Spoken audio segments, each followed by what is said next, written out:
Hello students, now I will explain कारक। देखिए, MA previous में कारक के सूत्र दिए जाते हैं। सूत्र को एक्सप्लेन करना होता है, उदाहरण देते हैं और उसके बाद उदाहरण को सूत्र के अनुसार सिद्ध करना होता है। 3 स्टेप होते हैं, ठीक है। और 3 स्टेप को हमें उसमें लिखना पड़ता है, उसके बाद हमें पूरे में से पूरे मार्क्स मिलते हैं, ठीक है। ये तो हुई सूत्र की बात। देखिए, मैं आपको सूत्र बताऊंगी, उसको एक्सप्लेन करूंगी, उदाहरण दूंगी और उदाहरण को सिद्ध करके बताऊंगी कि आपको एग्जाम में किस प्रकार से लिखना है ताकि आपको पूरे में से पूरे मार्क्स मिल सके। उससे पहले जब हमारी कारक की बात आती है तो देखिए, थोड़ा सा इंट्रोडक्शन कारक का देंगे हम। जो है कारक शब्द जो है वो देखिए क्या होता है, क्री धातु।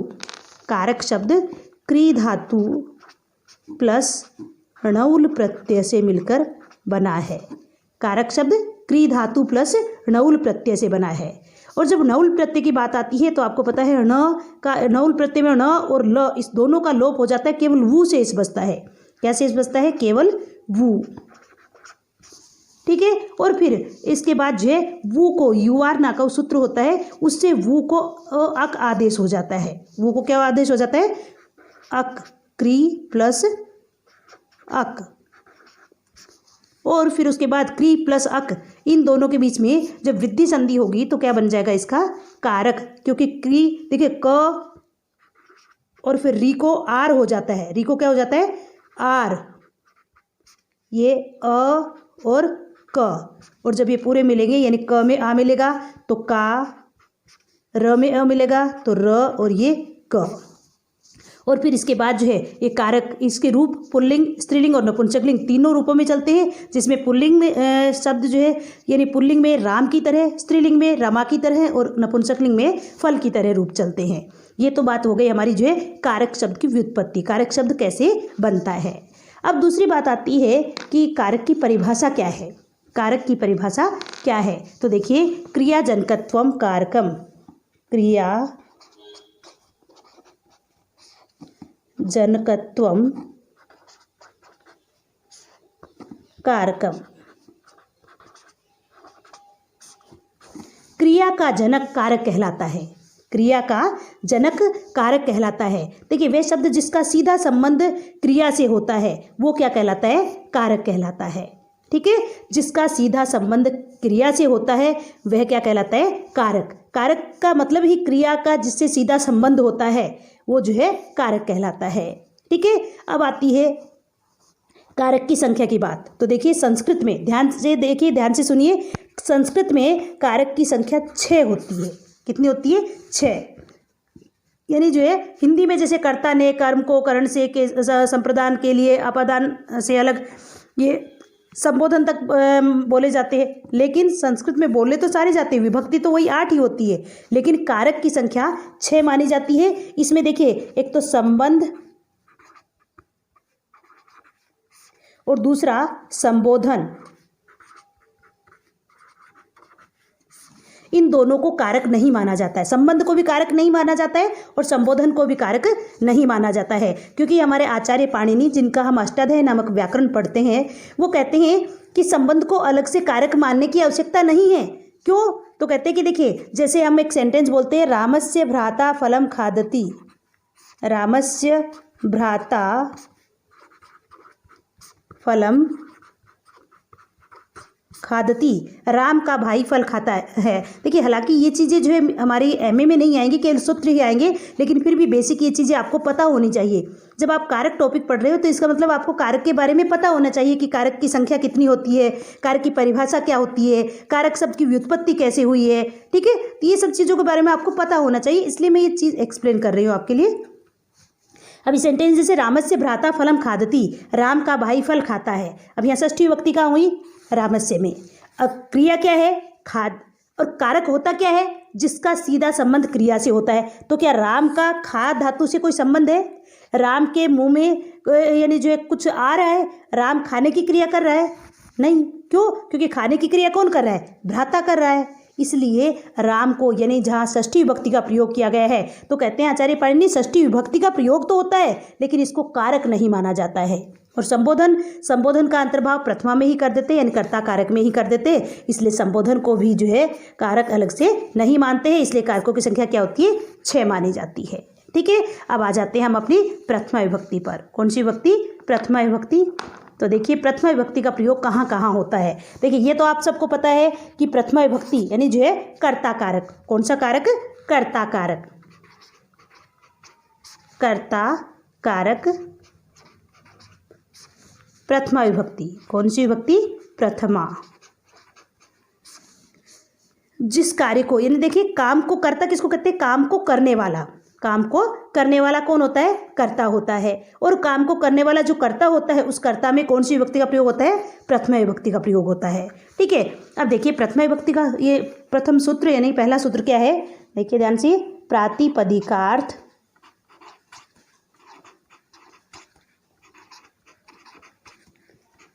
लिंग परिमाण वचन मात्रे प्रथमा।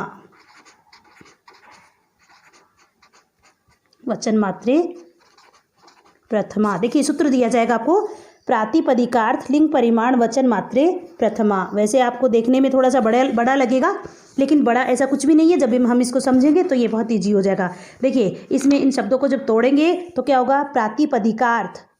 प्रातिपदिकार्थ मीन्स प्रातिपदिक का अर्थ बताने के लिए। प्रातिपदिक का अर्थ बताने के लिए वो हिंदी शब्द जिनको हम संस्कृत में कन्वर्ट करते हैं, संज्ञा आदि शब्द जो है जिनको संस्कृत में कन्वर्ट करते हैं, तो उसको हम प्रथमा विभक्ति में ही अभिव्यक्त करते हैं। ठीक है, चाहे वो अव्यय हो, चाहे वो लिंग हो, चाहे वो वचन हो। ठीक है, तो उसको किस में अभिव्यक्त करते हैं हम? प्रथमा विभक्ति में। जैसे हाथी है तो हाथी को अगर संस्कृत में कन्वर्ट करेंगे तो क्या बताएंगे? गजः। क्या बताएंगे हम? गजः। नेक्स्ट है लिंग बताने के लिए। क्या बताने के लिए? लिंग बताने। प्रातिपदिक का अर्थ बताने के लिए यानी संज्ञा आदि शब्दों का अर्थ बताने के लिए प्रथमा विभक्ति का प्रयोग होता है। दूसरा है लिंग बताने के लिए, मीन्स जैसे पुल्लिंग, स्त्रीलिंग और नपुंसकलिंग बताने के लिए भी हम प्रथमा विभक्ति का प्रयोग करते हैं। नेक्स्ट है परिमाण बताने के लिए। परिमाण का मतलब होता है माप या तोल। क्या मतलब होता है? माप या तोल बताने के लिए। जैसे ये कितना माप है, कि मतलब कितने तोल, जैसे अंजलि भर अनाज है, ठीक है, या फिर जो है मीन्स एक चुल्लू भर पानी है, मीन्स वो कितनी है, वो चीज़ है वो कितनी है। परिमाण मीन्स माप या तोल बताने के लिए। वचन बताने के लिए एक वचन, द्विवचन और बहुवचन को बताने के लिए प्रथमा विभक्ति का प्रयोग होता है। कौन सी विभक्ति का प्रयोग होता है? प्रथमा विभक्ति का प्रयोग होता है। जब देखिए ये सूत्र दिया हुआ होता है, इसको एक्सप्लेन करना होता है हमारे एग्जाम में, मान लो ये सूत्र आ जाता है तो हमें किस प्रकार से एक्सप्लेन करना है? प्रातिपदिक का अर्थ बताने के लिए, प्रातिपदिक का अर्थ बताने के लिए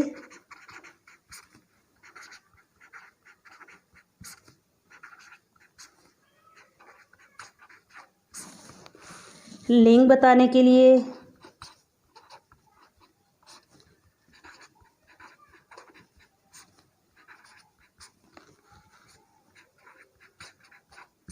परिमाण यानी माप या तोल बताने के लिए,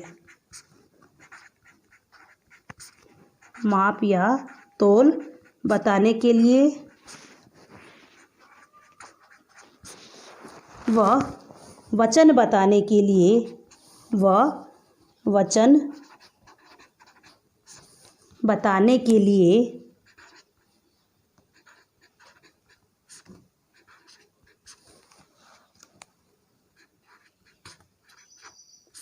प्रथमा विभक्ति का प्रयोग होता है। प्रथमा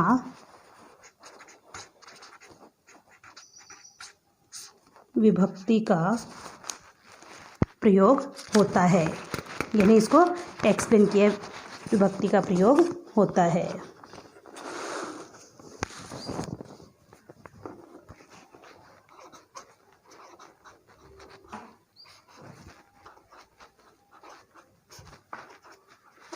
ठीक है, प्रथमा विभक्ति का प्रयोग होता है। अब लिखेंगे जैसे।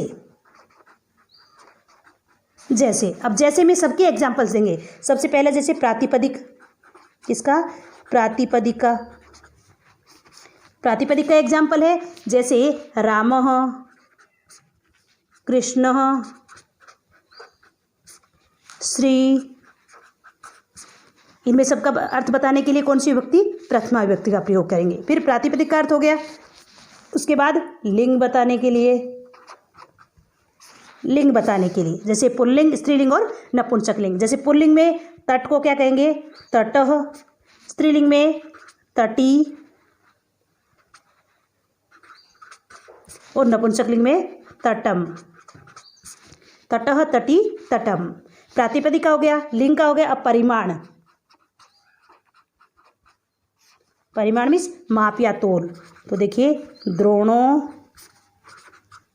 व्रीहि, द्रोणो व्रीहि मीन्स अंजलि भर अनाज, अंजलि भर अनाज, ये परिमाण बताने के लिए प्रथमा विभक्ति का प्रयोग हुआ है। प्रातिपदिक का अर्थ बताने के, प्रातिपदिक अर्थ लिंग, परिमाण, वचन। फिर नेक्स्ट है वचन बताने के लिए प्रथमा विभक्ति का प्रयोग। जैसे एक वचन बताएंगे तो एकः, द्विवचन के लिए द्वौ, और बहुवचन के लिए बहवः। एकः द्वौ बहवः, एक वचन के लिए एकः, द्विवचन के लिए द्वौ, और दो से ज़्यादा यानी तीन या उससे भी ज़्यादा जो भी होते हैं उसके लिए बहुवचन के लिए क्या आएगा, बहवः। ठीक है, इस प्रकार से यहाँ प्रथमा विभक्ति का प्रयोग हुआ है। अब नीचे भी ये भी लिख सकते हैं, उपरोक्त सभी में सूत्रानुसार, उपरोक्त सभी में सूत्रानुसार प्रथमा विभक्ति का प्रयोग हुआ है। प्रथमा विभक्ति का प्रयोग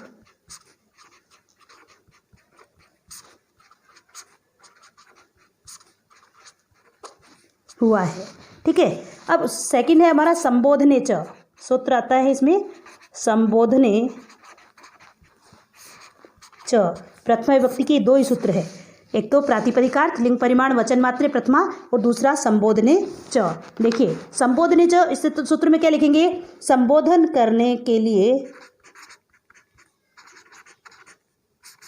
संबोधन करने में या करने के लिए, करने में प्रथमा विभक्ति का प्रयोग होता है,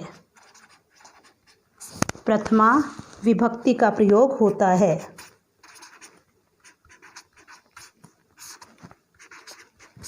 प्रथमा विभक्ति का प्रयोग होता है।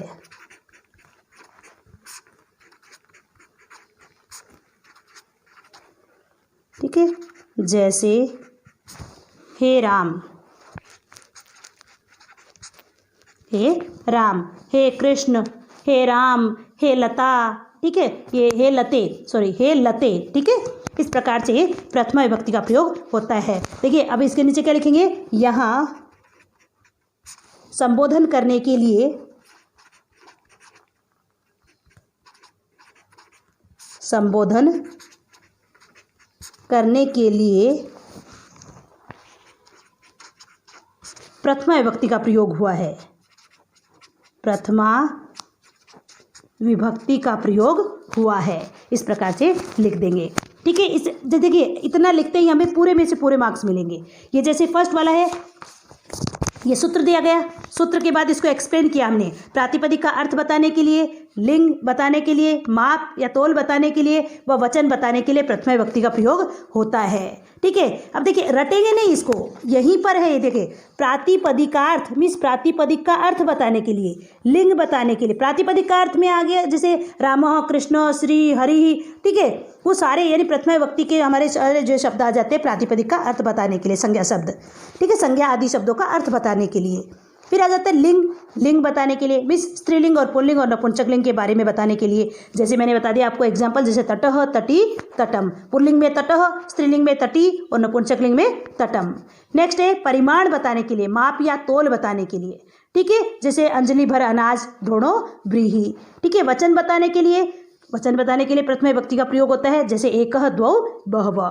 ठीक है, फिर उसके बाद जो है इन सबको अलग अलग लिख करके प्रातिपदिक, लिंग, परिमाण और वचन बताने के लिए जो है मीन्स ये अलग अलग लिख करके इनके एग्जाम्पल्स दे देंगे। रामः, कृष्ण, श्री, ये लिंग के हो गए, तटः, तटी, तटम।